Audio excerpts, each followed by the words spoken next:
Assalamualaikum warahmatullahi wabarakatuh. Perkenalkan, nama saya Fikri dari kelas 11 IPS 3. Saya di sini ingin menjawab atau menjelaskan tugas keterampilan dari sejarah Indonesia. Nomor 1, jelaskan tentang perlawanan rakyat Indonesia terhadap penjajahan bangsa Portugis. Perlawanan bangsa Indonesia mengusir bangsa Barat dilakukan sejak kedatangan bangsa Portugis Indonesia yang mengalahkan kerajaan Malaka tahun 1511. Perlawanan dilakukan oleh rakyat Aceh, Johor, dan rakyat dari kerajaan-kerajaan lain terhadap kedudukan bangsa Portugis di pelabuhan Malaka. Perlawanan rakyat Maluku terhadap bangsa Portugis dipimpin oleh Sultan Hairun dan Sultan Baabullah 1575. Rakyat Maluku tidak suka dengan kedatangan para pedagang Portugis yang ingin menguasai sumber rempah-rempah dari Maluku. Melihat tanda-tanda bahwa bangsa Portugis ingin monopoli perdagangan, perlawanan dilakukan sejak 1512. Oleh karena itu, peralatan perang bangsa Portugis lebih lengkap, serta tidak adanya kerjasama di antara kerajaan-kerajaan di Maluku. Perlawanan mengalami kegagalan. Kerajaan-kerajaan seperti Ternate dan Tidore justru bersaing di antara mereka sehingga tidak ada kata sepakat tentang cara mengusir bangsa Portugis di wilayah mereka. Perlawanan yang tidak terorganisir pun terjadi di Demak, Jawa Tengah. Oleh karena itu, adanya dukungan dari kerajaan-kerajaan di kawasan Sumatera, Jawa, dan Kalimantan. Serangan ini mengalami kegagalan. Serangan pasukan Dipati Unus terhadap kota pelabuhan Malaka dilakukan 2 kali, 1512 dan 1513. Tetapi tidak berhasil mengusir bangsa Portugis dan pelabuhan terbesar Asia itu sebaliknya untuk mempertahankan Malaka. Bangsa Portugis berhasil menjalin kerjasama dan dengan menguasai kerajaan penjajaran. Lanjut nomor 2, jelaskan perlawanan rakyat Indonesia terhadap bangsa Spanyol.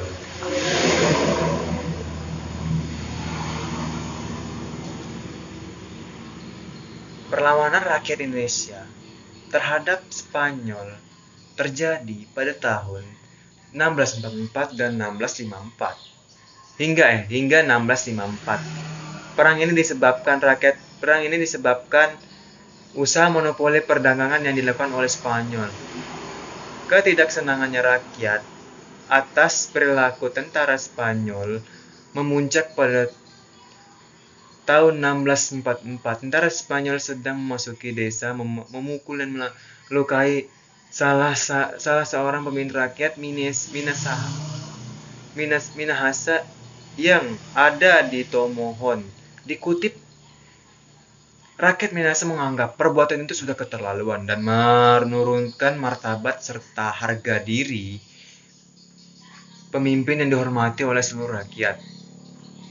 Peristiwa ini pun menjadi tanda dimulainya perlawanan rakyat terhadap Spanyol. Perlawanan dimulai di Tomohon. Rakyat mengangkat senjata untuk perlawanan pasukan Spanyol. Pemimpin Minahasa kemudian meminta bantuan ke Belanda untuk mengusir Spanyol.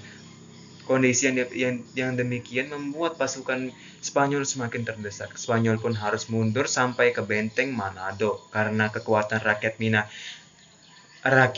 yang dibantu oleh Belanda semakin kuat. Pada akhirnya Spanyol berhasil dikalahkan dan keluar dari Minasaha. Akan tetapi keluarnya Spanyol menjadi era baru yang masuknya Belanda dengan era penjajahan yang baru. Lanjut nomor 3. Jelaskan perlawanan rakyat Indonesia terhadap penjajahan Belanda periode pada abad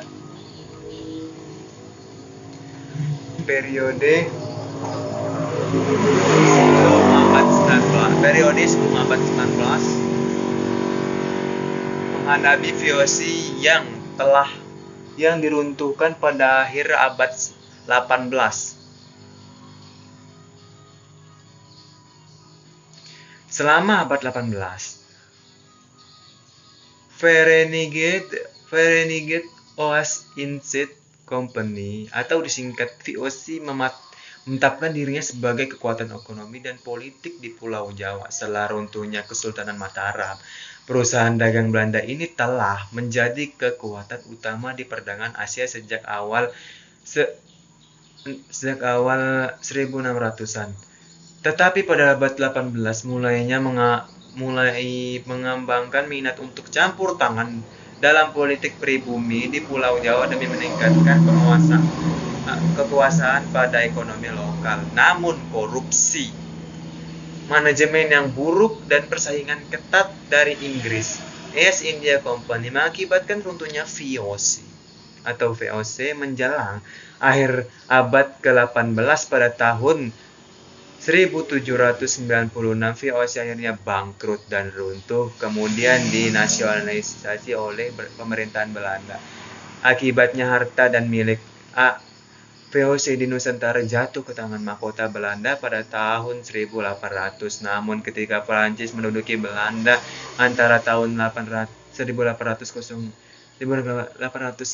dan 1815, aset-aset tersebut dipindahkan ke tangan Inggris. Setelah dikalahnya Napoleon di Waterloo, diputuskan bahwa sebagian besar wilayah Nusantara kembali ke tangan Belanda. Lanjut nomor terakhir, nomor 4. Jelaskan perlawanan rakyat Indonesia terhadap Belanda. Periode setelah abad 19 menghadapi pemerintahan Hindia Belanda. Jawabannya, meskipun pemberontakan di Indonesia pecah, kekuasaan perintah kolonial diperluas ke seluruh wilayah Nusantara dari tahun 1901 hingga 1910, dan kontrol atas wilayah tersebut juga diambil dari para penguasa lokal yang tersisa. Sulawesi Barat, Daya, dan Tengah diduduki pada tahun 1905 hingga 1906. Pulau Bali ditaklukkan dengan kampanye militer pada tahun 1906 dan 1908. Begitu pula kerajaan lain yang tersisa di Maluku, Sumatera, Kalimantan, dan Nusa Tenggara.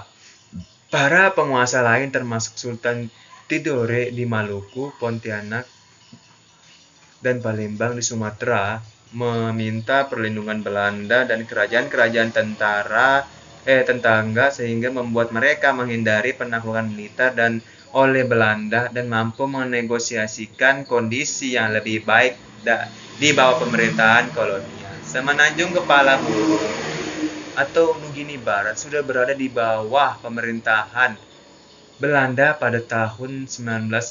Wilayah terakhir ini di kemudian hari akan menjadi wilayah Republik Indonesia. Belanda menyerahkan wilayah mereka di Eropa ke Jerman pada tanggal 14 Mei 1940. Keluarga kerajaan melarikan diri dan mengasingkan di Inggris. Jerman dan Jepang adalah sekutu poros pada tanggal 27 September 1940. Jerman, Hongaria, Italia, dan Jepang mendatangi sebuah perjanjian dan mencakup lingkup pengaruh. Hindia Belanda sendiri dimasukkan ke wilayah lingkup pengaruh Jepang. Belanda, Inggris, dan Amerika mencoba mempertahankan koloni ini dari pasukan Jepang ketika mereka bergerak ke selatan pada akhir 1941 untuk mencari minyak yang dikuasai Belanda. Pada tanggal 10 Januari 1942, selama kampanye Hindia, pasukan Jepang menyerbu Hindia Belanda sebagai bagian dari Perang Pasifik. Perkebunan karet dan ladang minyak Hindia Belanda dianggap penting untuk kepentingan perang Jepang. Pasukan sekutu dengan cepat ditundukkan oleh Jepang, dan para pada tanggal 8 Maret 1942 tentara kerajaan Hindia Belanda menyerah di Jawa. Sekian, maaf kalau ada kesalahan dari jawabannya. Kalau ada kesalahan mohon perbaikannya. Sekian dari saya. Terima kasih. Wassalamualaikum warahmatullahi wabarakatuh.